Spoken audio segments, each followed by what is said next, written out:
evening, everyone. Welcome to tonight's My Journey webinar, College Knowledge Night, a Roadmap to College Admissions for 9th through 11th grade families. My name is Candace Lytle, and I'm your host for this premier event in our My Journey series. I'm so excited to have you here, and on behalf of everyone at ACT, thank you so much for joining us. I'm honored also to be joined by our incredible expert speakers from Collegewise, but before I turn things over to them, I want to cover some essentials to help enhance your viewing experience. You'll see several widgets and tools on your screen, and you're in control of these. They're resizable and movable, so you're welcome to move them around to get the most out of your screen space. If you have any questions during the webinar, you can submit them through the Q&A engagement tool, and we'll do our best to answer them throughout the webinar. We'll also save some time for questions at the end. A copy of the slides is available in the resources tool, as well as some other handy items to accompany this presentation for you, and you'll be able to reference it after it's over. The webinar will be recorded and sent to the email address you registered with. You will see that in your inbox within 1 to 2 weeks. And for the best viewing experience, we encourage using a high-speed and stable internet connection and closing any programs or browser sessions running in the background that could cause issues. If you're struggling with anything throughout the presentation, check out the help tool at the bottom of your screen. Finally, if you need a refresher on any of this, there's a helpful webinar viewing tips and reminders slide on your screen below that will remain visible the entire webinar. Okay, I'm ready, and I hope you are too. At this time, I'll turn it over to our friends at Collegewise so they can tell you a bit more about themselves and then jump into our presentation. I'll now pass it off to Belinda. Hello, everybody. Candace and the whole team at the ACT, thank you so much for the warm welcome and for inviting us to be here tonight to share our expertise with your families. I'm Belinda Paris. I'm the Director of Partnerships here at Collegewise.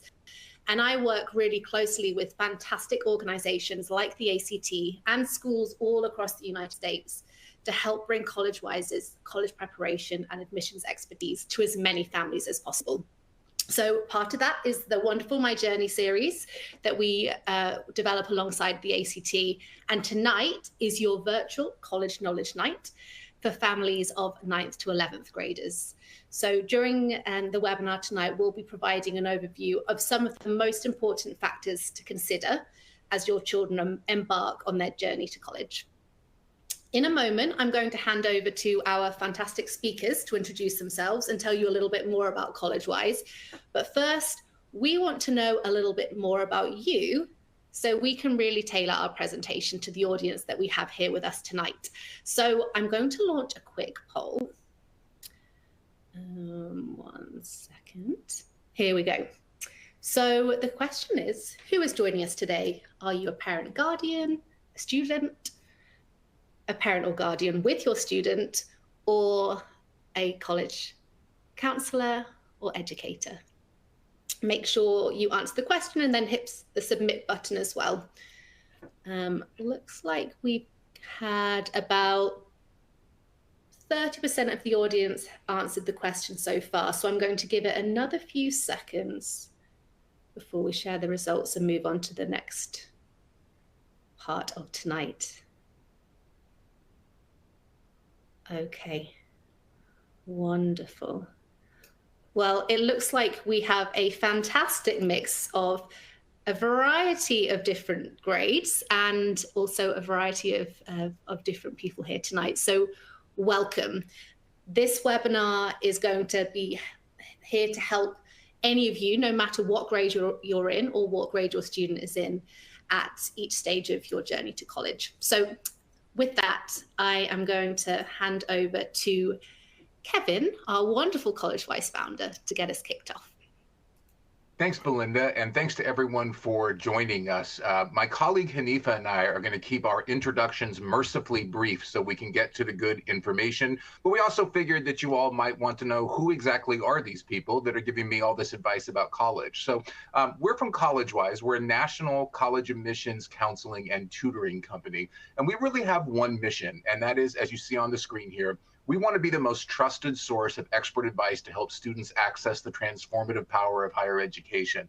And really what we mean by that is that the United States has a wonderfully open and accessible system of higher education, but in many ways it's become very complex, difficult to get good information, a lot of conflicting information. And so we have really made it our full-time job to know as much as we possibly can about college admissions. We track all of the changes, and we spend a lot of time sharing information via free resources, webinars like this one, and with our college counselors, which my colleague Hanifa is one of them, and she'll be introducing herself.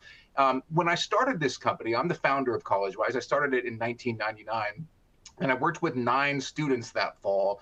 I drove to their houses and we sat at their kitchen tables and I helped them choose colleges to apply to and fill out their college applications. And I worked with 9 students that fall. And then a year later, there were 100 students enrolled in the Collegewise program. We just celebrated our 26th birthday as a company on August 16th.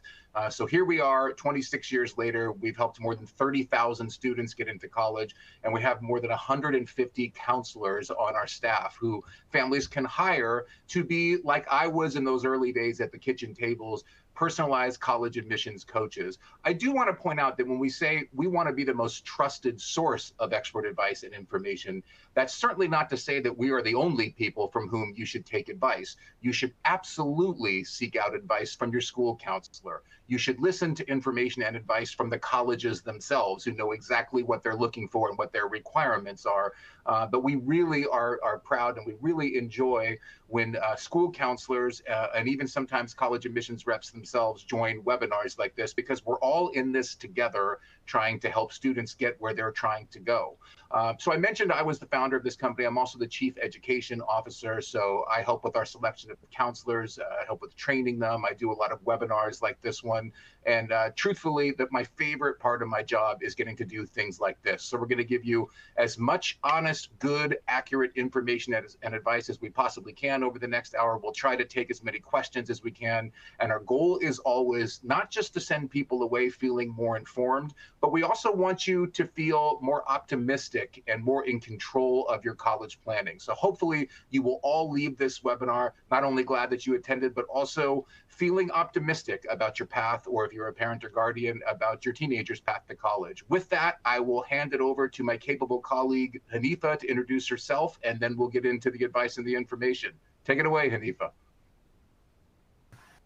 Thank you, Kevin. Hello, everyone. I'm really excited to be joining you tonight.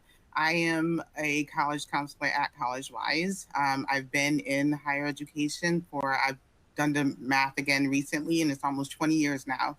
In different capacities, from teaching to academic advising, and also several wonderful years in college admissions consulting. I think I just had such an amazing experience for myself as an undergraduate at Swarthmore College. I just wanted to stay forever and help others find their experience in whatever way that I could. One of my favorite aspects of my background in academic advising is that I got to work with students from the time they came fresh to campus, like some of your students will be, all the way until the time that they graduated. And I learned so much about how students go through the process of figuring out what they're going to be doing, what skills they develop over the time that they're there. And one insight that has given me is that what students do on this side of things before they enter college is such great preparation for their success later on. And so I'm really excited to work with my students on that every day. And I'm really happy to talk about this with all of you tonight. I'll hand it back to Kevin. Okay, thanks, Hanifa. So for 26 years, I've done hundreds and hundreds of presentations like this one. And almost everyone that I've done, I start the presentation by asking the crowd, and I'm not necessarily asking all of you this right now because we're virtual and it's difficult for everybody to answer. I've asked, when you hear people talk about getting into college today, is it good news or is it bad news? And without fail, over the hundreds of times I've asked that question, it's just a chorus of people singing back, bad news, it's all bad news. And a lot of that is because of what you're reading or hearing in the press. The headlines that grab people's attention are when people talk about it's so difficult to get into college. They use the word elite universities, got even more difficult to get into this year. People hear, depending on your communities, people hear about seemingly perfect students that didn't get into their dream colleges. And so it can be a really sort of disorienting and disheartening period for people when you're trying to plan for college and all you hear about is this bad news. And the great news that I have for you, and I promised that we were going to leave you feeling better, is that all this bad news that you are hearing, it's only true for a tiny percentage of colleges and universities in this country. The reality is that the United States has the most open and accessible system of higher education anywhere in the world. We have over 4,000 four-year colleges and universities here. And the even better news is that colleges accept, on average, 2/3 of their applicants. So 75% on average of students who apply to colleges across the country, their average acceptance rate is about 75%. So we can show this visually here. So Hanifa and I and our colleagues at Collegewise, for people that are aiming for particular schools, we use the phrase highly selective. And these are traditionally the most famous colleges that lots of people have heard of. So schools like Berkeley, schools like Harvard, Princeton, Columbia, Yale, MIT, Caltech. These are schools that accept 20% or fewer of their applicants. In some cases, some of those schools accept fewer than 5% of their applicants. But look at their slice on this pie. That's only a tiny percentage of colleges and universities in the United States admitting 20% or fewer of their applicants. That really the majority of colleges in this country admit more than 50% of their applicants. So I was an English and history major in college. Statistics are generally not my thing.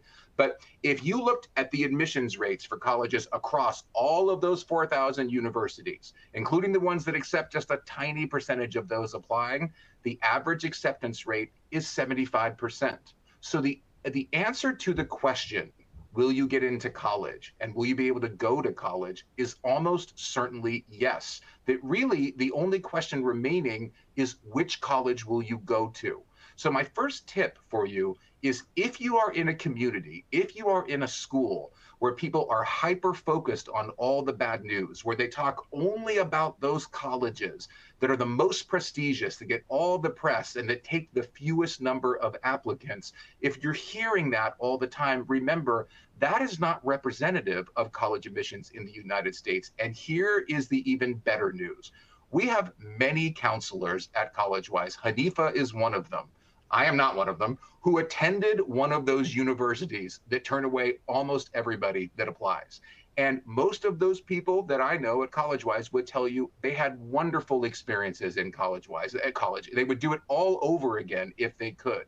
But they would also tell you, and knowing Hanifa as I do, she would underscore this, that what they got out of those experiences was far more about what they did while they were in college than it was about how famous the name of the school was. And so one of our mantras at Collegewise that we remind all of our students, and we remind every crowd that we get in front of, and if you take nothing else away from this webinar, please take this.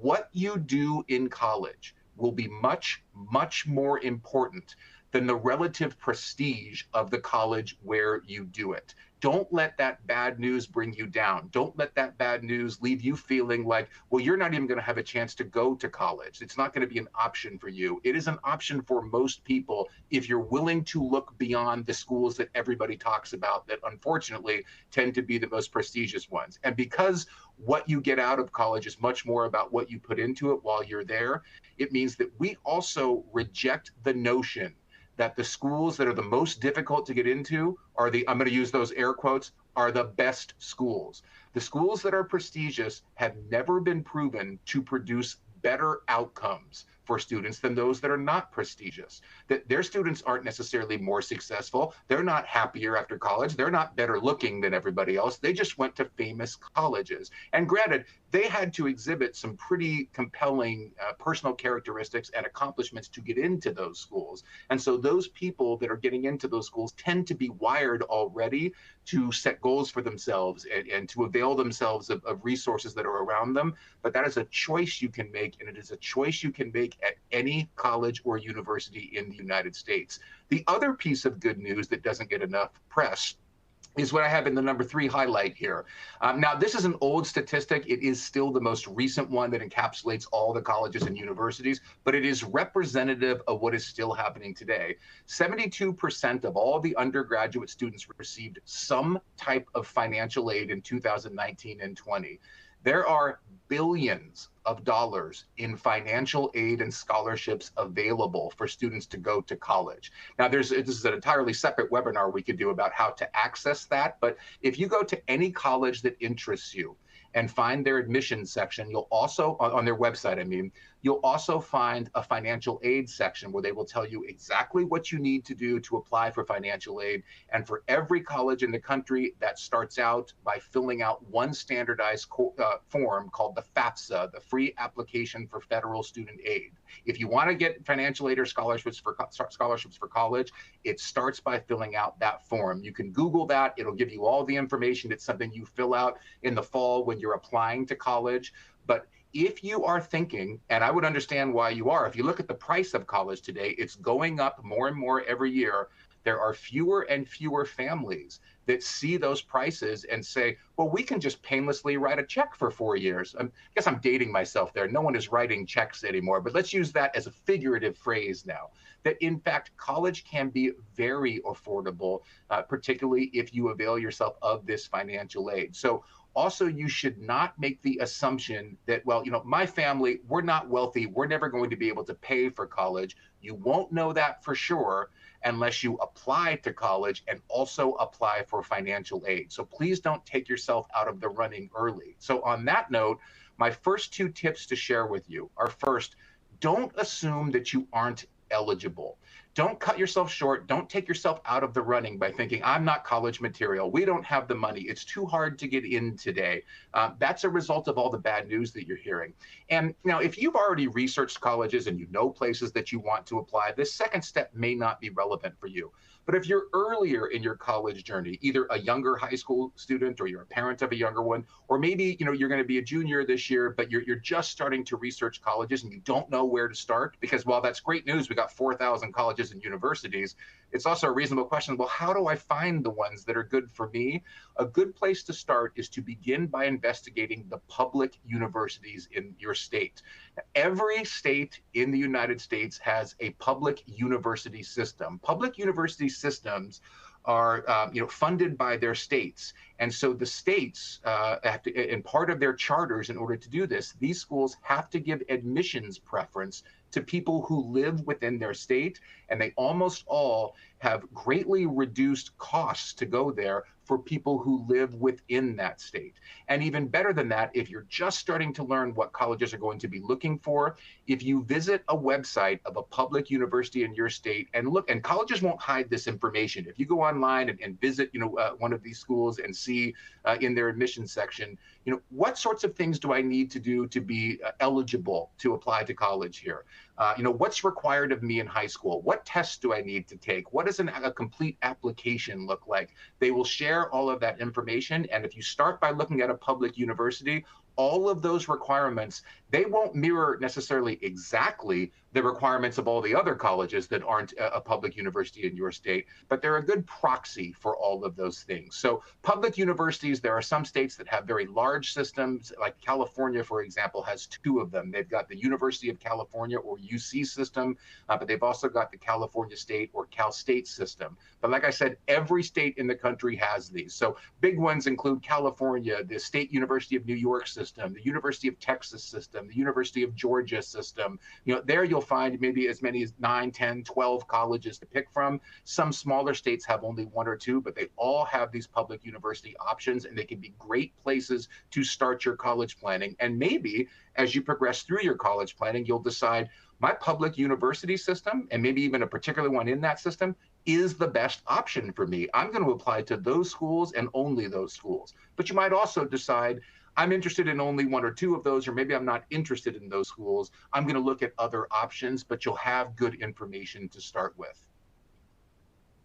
So I want to go into, at the beginning here, what do colleges evaluate? Now, with all these 4,000 colleges and universities, there are very clearly going to be differences in each of them between what they expect from students.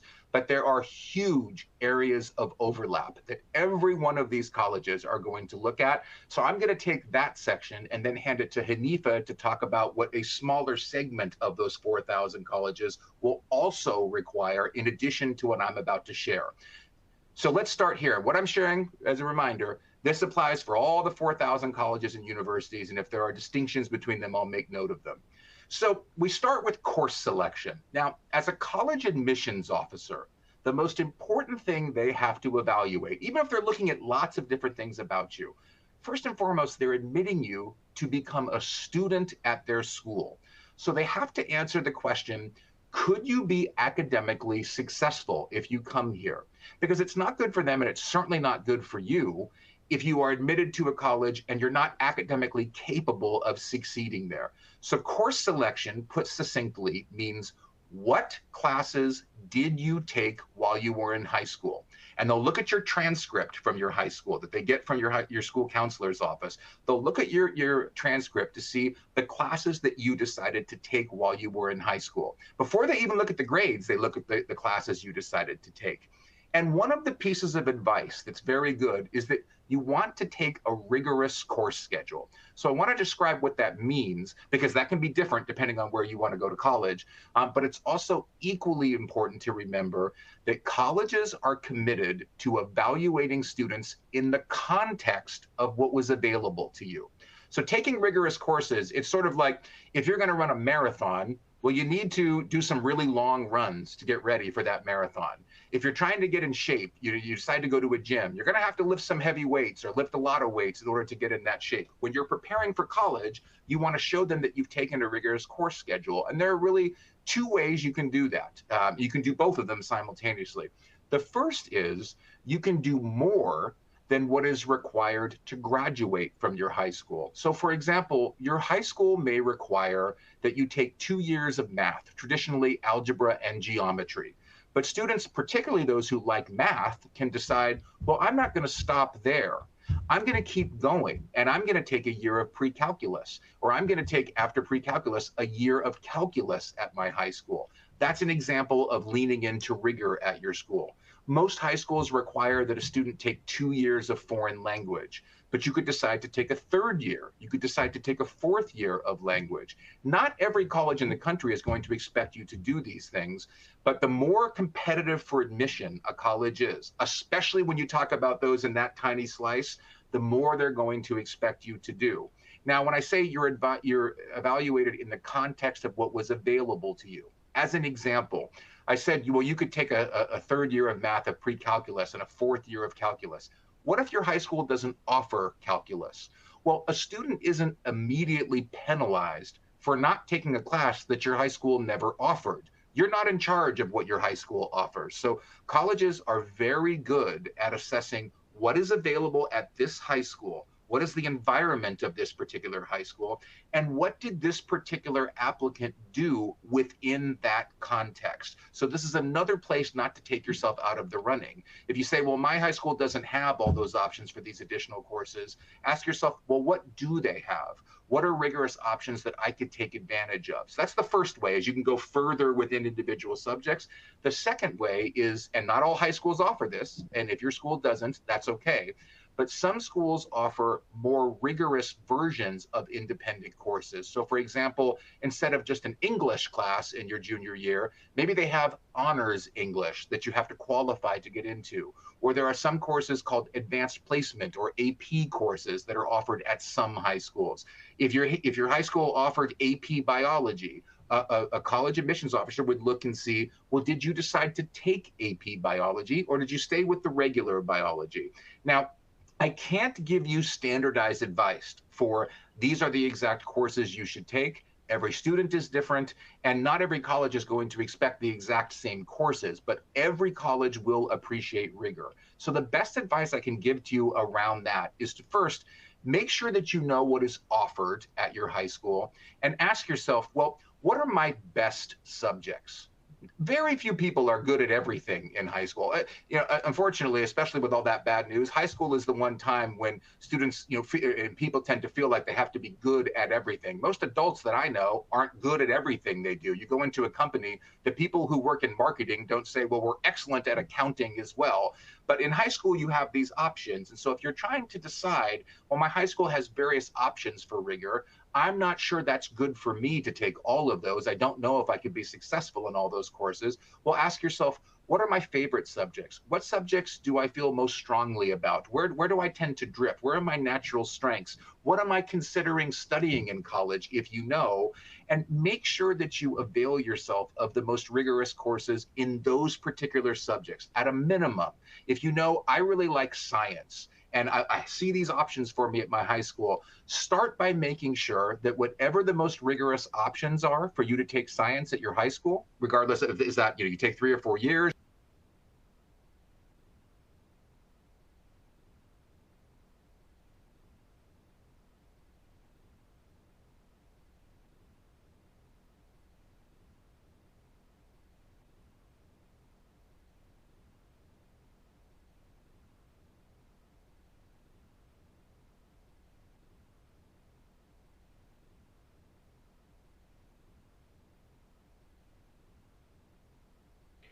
Hello, everybody. I think that Kevin is having some technical difficulty. So I'm just going to jump in with a couple of the questions we've had pop into the Q&A box.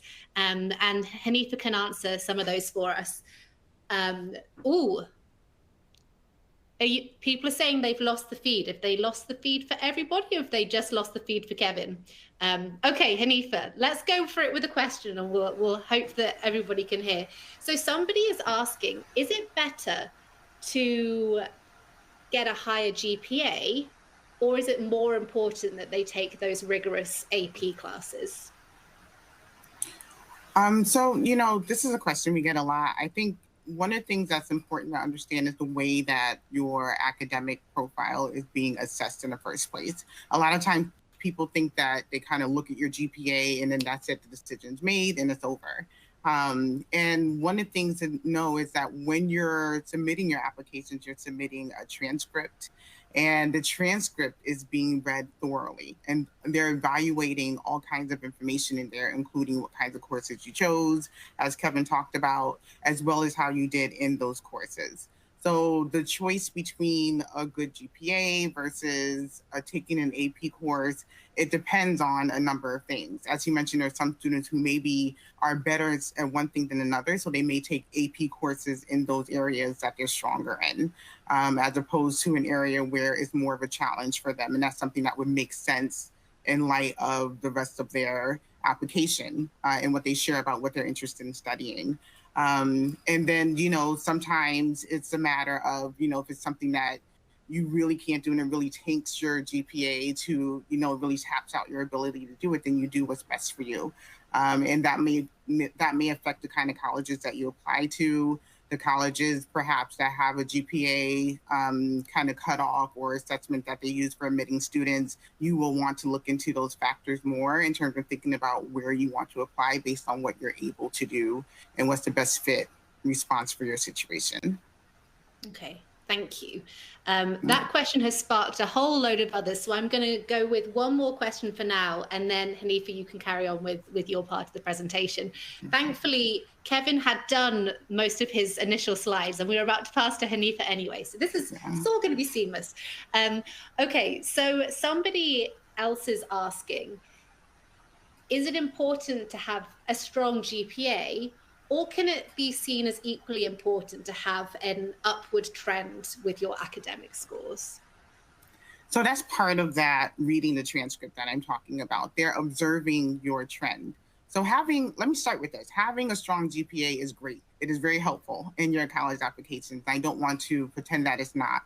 However, this in-depth reading of your academic performance seeing an upward trend can be helpful and can be important. A lot of times, and this is something that admissions officers know, life happens. Students go through things. Sometimes there are outside circumstances or, things out of control that may affect one's performance, perhaps in ninth grade, or something happened in the family in 10th grade. There are spaces in the application to give context for that. And that can end up being yet another piece in which they read it. So they do see the GPA, they note the GPA, but they're also looking at things like your trend in performance, and that does matter. They're looking at things like if there are other extenuating circumstances that may affect your performance or your ability to take certain courses. All of that can factor into how they assess you as an academic candidate for their school. Okay, awesome. Thank you so much. And thank you to everybody for some great questions. Keep those coming. We're going to hopefully have time at the end to be able to answer some more of your questions. Okay, over to you, Hanifa. All right, thank you. So I think Kevin is back. We don't hear you though, Kevin. Oh, we see Kevin talking, but we don't hear his mic. Okay.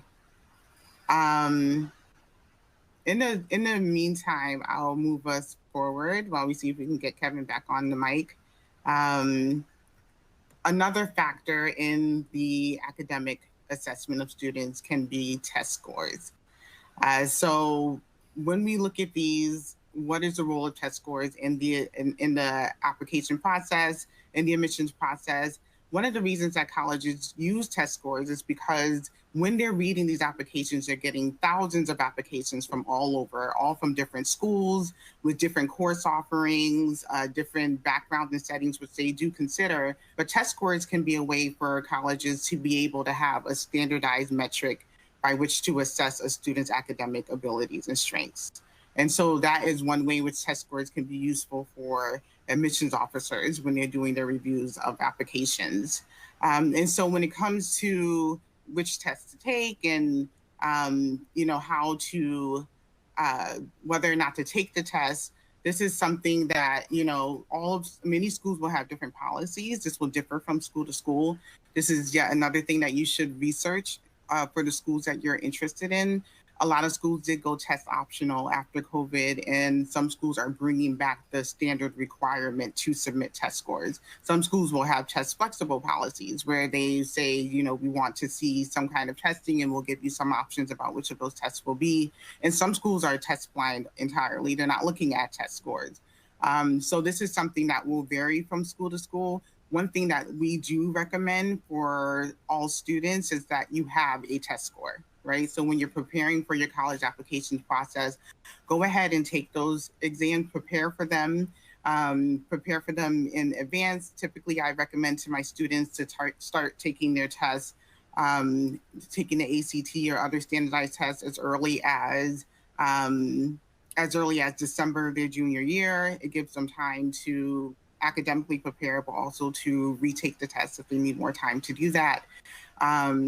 And then, once you have your test scores, you can start to assess whether this is going to be a strength for your application. You can assess which of your colleges to send them to. A lot of times this will vary based on the colleges that you're applying to, their level of selectivity, what are the average test scores of students that are being admitted to that school, and whether or not this is something that will strengthen your academic profile when set beside your transcript and other factors that demonstrate your abilities as a student. And so when we think about these are, as Kevin mentioned, there are a number of schools that stop at this place. They are evaluating your transcript, they're evaluating your test scores if you submit them, and they're not able to consider much more than that. And a lot of times what happens is that's just because that is the number of applications that they have, and they have they don't have the ability or the resources to evaluate much more than that. It makes the process something that is doable. And that's a number of colleges and universities, which the plus side of that is that it makes it easier for you to assess your chances with that college and how you fit with what they're looking for in terms of who they will admit to their university. So what you should do when you want to see whether the college is one that is going to stop at this place or they will assess other factors, is you want to check out the application requirements for the schools that you're interested in, see if they require other sections on their applications, or if they accept recommendations, or again, whether they're accepting test scores. These things will give you some insight into whether or not this is one of those colleges that is factoring in your academic preparedness primarily or solely, as opposed to colleges that may want to know more. So when we talk about colleges that want to know more, there are a number of highly selective colleges as well as other colleges that do something called holistic admissions. This is the process that they use to assess not only whether you are academically prepared, but to assess other factors in who you are as a student. So when students apply to colleges that are using a holistic admissions approach to the process, they make a mistake if they think the only thing they have to do is do well as a student. There are other factors where they're wanting to understand how you have developed as a person as well, and how you will fit into the community of students that they are curating in their process. And so this process is one where they will check out not only the things that we've mentioned with the transcripts and the scores, but they'll also want to know more things about how you spent your time outside of class, with your extracurriculars, ways in which you've made an impact on your community and connected with others. They'll want to know what your teachers are saying about you. And also they'll want to hear more about what you have to say about yourself and your goals in as far as college in the future, and how you would like to take advantage of opportunities at the colleges that you're applying to. So I'm going to go into each of these these non-academic factors a bit more in the following slides. So when we talk about activities, we're going to jump into the activities list or extracurriculars.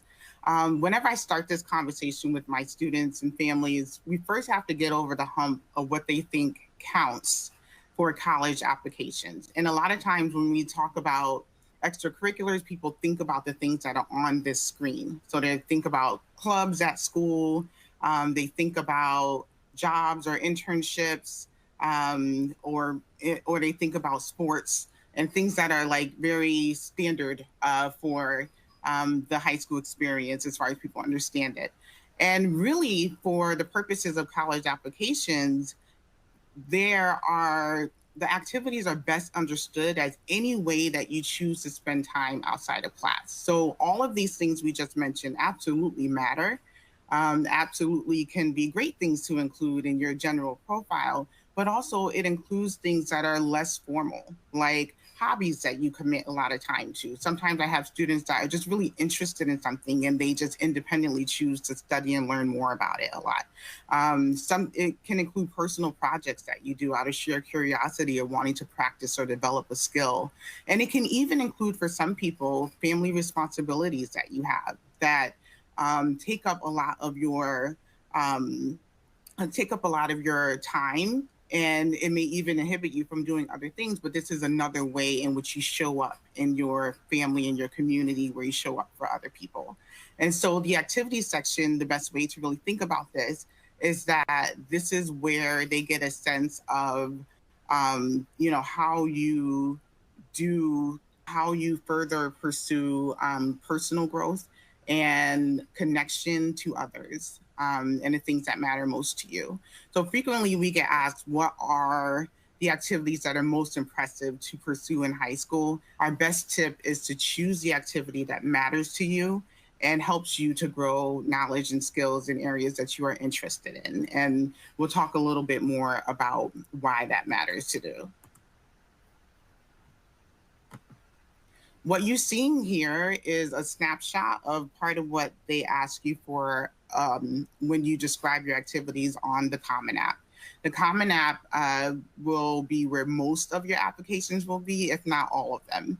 And so taking a look at this, one of the things that we want to emphasize is that there's only 10 spots on the activities list in the Common App to talk about experiences that you've had outside of the classroom from 9th to 12th grade. Right? Only 10 spots are there. And what you're looking for when you think about what you want to include here and what kind of activities you want to get involved with is you want to be thinking about quality over quantity. So there's, of course, this idea that like, if I just do all the volunteering, if I do all of the different opportunities that are out there and just add them all up, just the sheer number of things will be impressive. But one of the things that we want to be able to have you highlight in here is the commitment that you have to the things that you choose to be involved with. And this is where choosing something you actually care about, something that you're actually invested in, can show up, right? The things that you'll want to spend more time with, the things that you'll want to take initiative and show leadership in, which leadership can show up in a lot of ways as well. It's not always a set position, being president of the student council or being captain of the sports team. Again, both wonderful things, but also leadership shows up in solving a problem. Leadership shows up in mentorship of others. Leadership shows up in taking initiative to further explore and do or build something that wasn't there before. And so you're looking to do things that have impact, and that's showing awareness of what's happening to others, happening in communities around you. It's also a great space where you can demonstrate your ability to connect with other people, and to collaborate with others as well. And so the reason why we tell you to look at things that are of interest to you, things that you're passionate about, things that make sense in light of your future interests and career goals, is because these are the spaces in which you're more likely to demonstrate those qualities, and to be able to genuinely not only show them in the activities list, but also to talk about them in other spaces of the application. And we'll also talk about that a bit more. The other point I want to make about the activity section is that this is where you can provide the evidence for what you choose to tell the colleges as part of your application narrative. So if you're telling them, I'm interested in studying engineering, and what may happen is that they'll then look at your activities list and they'll want to see what kind of experiences you have chosen to undertake, not the classes you had to take or anything like that, but the experiences you chose to undertake in order to further explore that experience. And this is where you're showing them that I'm not just a learner for grades, but I'm genuinely curious. I'm a learner for the sake of learning. I'm wanting to actively grow in the things that I'm telling you that I'm interested in, because this is how they're going to assess that. That's who you will be in their colleges as well. So one of the questions that we get also in relation to this is, well, how do I spend my summer breaks? What do I do for my summer activity? And one of the things that I want to point out about this is that summer and breaks, what you do during those times matters, because that's when you have the most time to do things outside of academics. It's not necessarily that when they're assessing those 10 activities or counting how many are summer activities and which ones are not, and that alone matters. This is just a great time for you to do things without the stress of also having to worry about schoolwork. And so with that in mind, one of the things that people may be surprised to hear us tell our students is that it is a break. For a reason, you should take that break. You should rest and relax. At the bottom, at the core of all of this is that we want healthy and balanced students. We want you to live your high school years that way. And we also want you to go to college that way and be that way. As someone who's been an academic advisor, I've seen where that matters for your academic success. It does impact the way that you perform in those ways, but also we just want you happy, right? So there's room to do that. It's okay to use your breaks to have some rest and relaxation. You don't appear lazy for doing that. You appear human, which you should be. However, you can also use this time to be productive. And this is why, it matters to be pursuing interests that matter to you and that you enjoy doing, because this is a great time to do that personal project. To say, well, I had this one question, I'm interested in data science, and I had this curiosity about data bias, right? And how can we even understand what that is? This is a time for you to go ahead and do some learning about that, whether that's take a course, whether that's doing independent study, whether that's trying to build out some coding projects. So using that time to say, okay, what are the things that I want to build upon? What skills do I want to have that I didn't have before, or didn't have a chance to pursue before, and to take opportunities to do that. What you don't want to be doing is looking for shortcuts or some scripted way to impress your readers. You have to, if you do experiences just because you feel that it will impress them, that will show in what you're able to say about your experiences, and that will undermine the fact that you have them on there. And along the lines with that, we also have don't pay to play. Sometimes there are programs, people want to know which program can I just pay to be in, it'll look good, I'll put it on there. And what I always tell my students is that any experience you add to your college application is only as good as what you took from it. What did you learn? What did you learn from it? What skills did you develop? Who did you connect with? How did you grow from the experience? And then that is what will matter for you to put on the experience. So sometimes there are opportunities that you do pay for and they give you all of that. I have a student who did pre-college programs and they're still figuring out what they're interested in, but then they discovered behavioral economics from that experience. And now they're on a more independent journey to learn more about that. So just use as your baseline throughout these, something that you are genuinely wanting to know more about and to grow in. And now I want to turn us to essays. What are the rules of the essays? How can you be preparing for these as a 9th to 11th grader? And what is the point of them, right? So in a holistic admissions process, they're going to have your transcripts. They're going to have your test scores like we talked about if you choose to submit them. And they will also have what your teachers say about you as a student. So they know things already. They'll have your activities list and your honors list. They'll know things already about what you can do and what you've accomplished. And so the essays are a space for you to show up as a person. This is where they learn more about your personal traits, your values, who you are as a person, and also the question of beyond their ability to do the academic work, are you a good fit for this college community that you would be joining for the next 4 years and living with and contributing to? So when we talk about the essays, one of the main essays that people, one of the main things people think about is the college essay or the personal statement. And the personal statement is a wonderful opportunity to really just show who you are and talk about the things that aren't obviously, talk about things that don't obviously show up in your activities list or obviously show up in your transcript. This is where you can add another piece, right, to carry its own weight for you. And maybe talk about the motivations that tie all those things together, or the curiosity that drives you to do those things, or the inspirations in your life that led you there. So what we have here is just an example of one of 7 prompts from the Common App that students get to choose from in order to tell their story. One of them is to share whatever story or essay that you want to. So really my advice about this is always to tell your best story when it comes to doing this. And then the other main types of questions that we deal with are questions that are called supplemental essays. And this is when colleges choose to have students who are applying to their school also write additional essays specifically for their colleges. Some colleges don't have supplemental essays. Some have one, some have several. They're of different sizes. Usually they're shorter than, most of them are shorter than the personal statement, but these questions tend to be more pointed. And a lot of times these questions are asking questions about you as a person, experiences you've had in interacting with others. This one, for example, is asking you about your experience with dealing with a question that matters to you and having critical conversations with others. This one is an example of what we would call a community essay. They ask you to reflect on your connections with other people and the experiences that you've had with them and how that shaped you. And so one of the things that is important to do, you'll write these essays probably much later. One of the things that I want to advise you at this stage as 9th to 11th graders is to make sure that you're giving yourself the opportunity to have something to say when you come to these questions.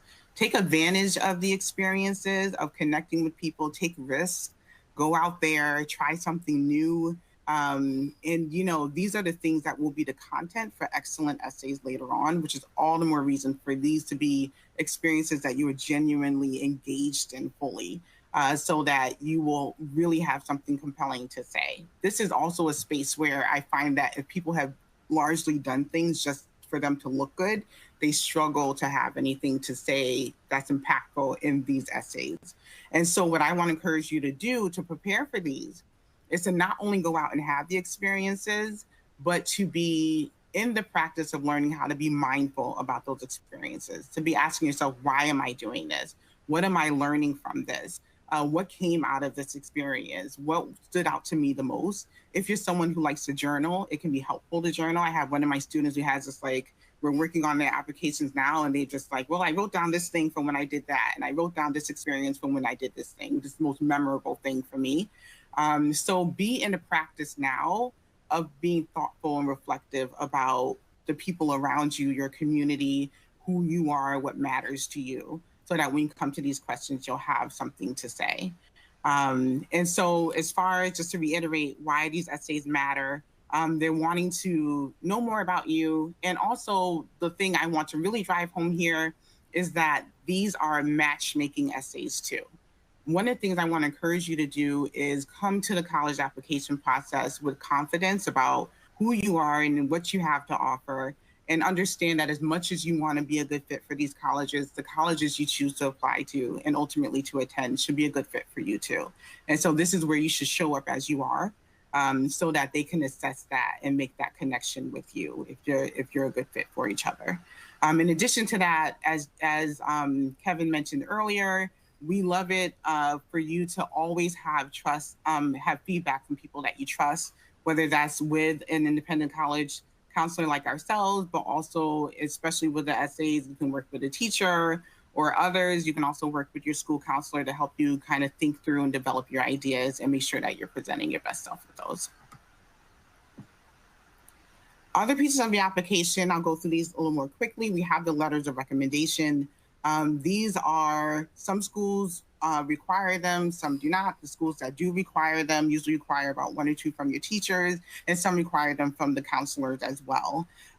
We recommend that when you have teacher recommendations, they are a teacher from your junior year if possible. So one of the things that I recommend for students before those is to be in the practice of building strong relationships with your teachers and with your counselors. Include them in your plans. Talk to them about what you're aiming for. Don't be afraid to ask questions about their areas of expertise or what you're learning from them. Be the student who takes some time outside of class to say, you know, I was really curious about this one thing you shared. What more could I know about it? If you're struggling with a class, talk to your teacher so that they can see the effort that you're making and help you to do better. A lot of times outside of the application, your school counselor and your teachers are amazing resources. So it's great to be connected with them in a way that you'll be top of mind for them to be able to share those resources with you. But also it's great relationship building so that when the time comes for you to request these recommendations, your teachers are eager and happy to give them, and they have something to say about you that's more than just, hey, come to my, this student comes to class and they get good grades and that's it.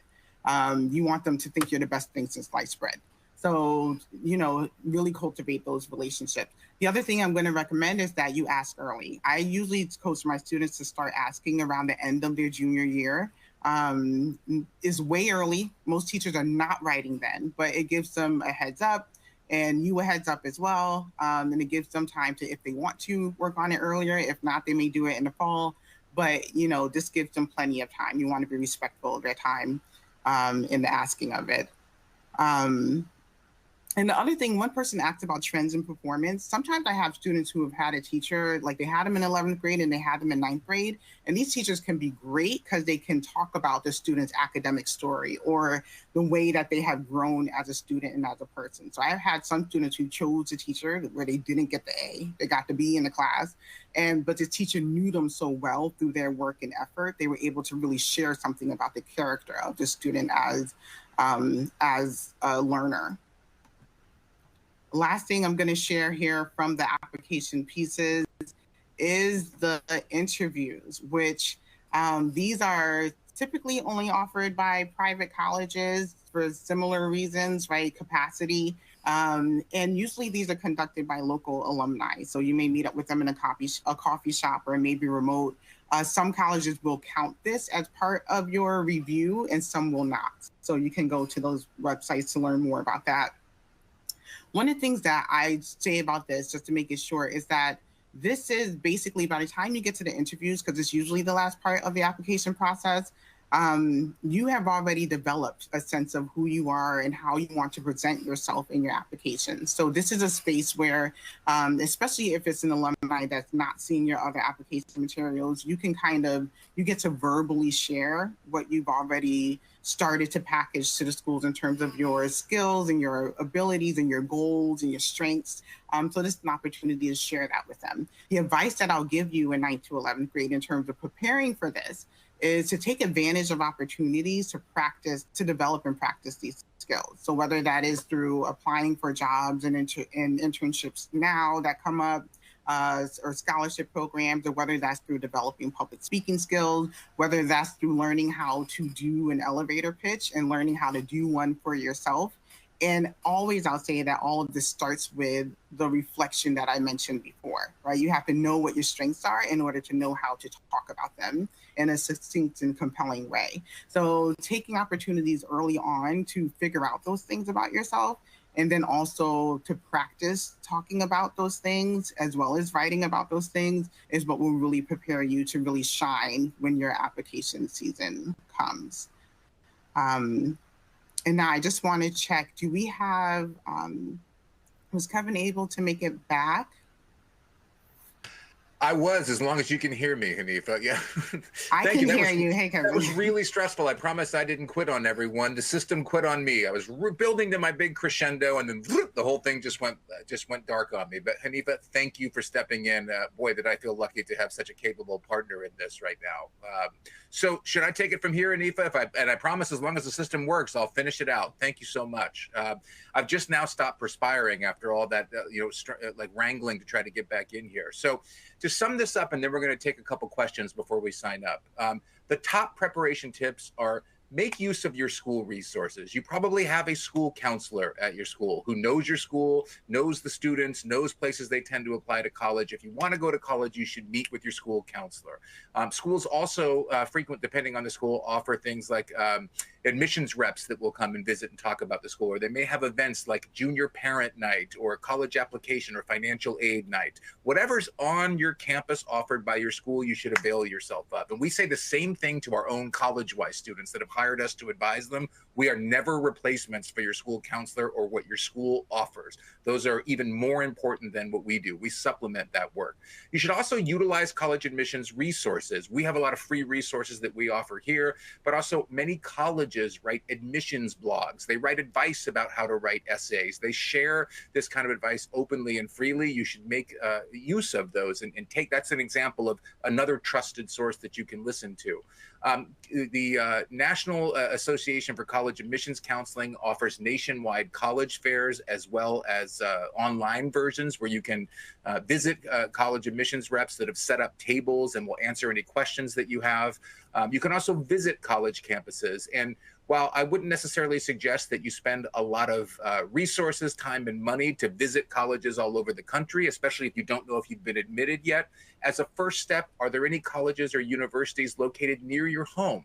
Maybe you can just go visit those. And even if you don't want to apply to that particular school, it's a good way to familiarize yourself with the kind of environment, with one type of college environment, with what one college offers. And then you can start to refine what you're looking for. And then finally, if any admissions reps come to your school, or if there is a presentation locally offered by a college that you're interested in, you should absolutely attend one of those. It's someone who's knowledgeable, who knows about that school, and is there to give you good information and advice. So before we take a few questions, I know that we've talked a lot about Collegewise, and I mentioned at the beginning, we have over 150 counselors here, just like Hanifa, who work directly with students to help them plan for college, choose appropriate schools, complete their applications, and then ultimately attend colleges that are right for them.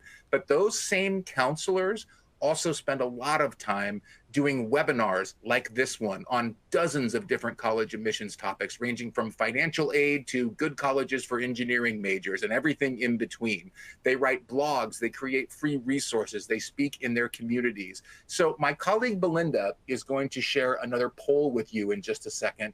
to give you an opportunity to tell us how we might be able to help you with any one of those, of that variety of assistance that I just shared. And it'll give you an opportunity to engage with Collegewise. Our goal is to impact 1 million students a year, not necessarily 1 million students who hire us, but 1 million students or parents or school counselors or educators who access something that we have to offer to help students end up where they're meant to go. So I'll turn it over to you, Belinda, and then we can take some questions. Awesome. Okay, so if you are potentially interested in speaking with one of our Collegewise team members, you can select A here, and then we will be in touch so we can talk about how we can support your student. But as Kevin said, we have lots of free opportunities to work with Collegewise as well, and you'll see those in options B, C, and D.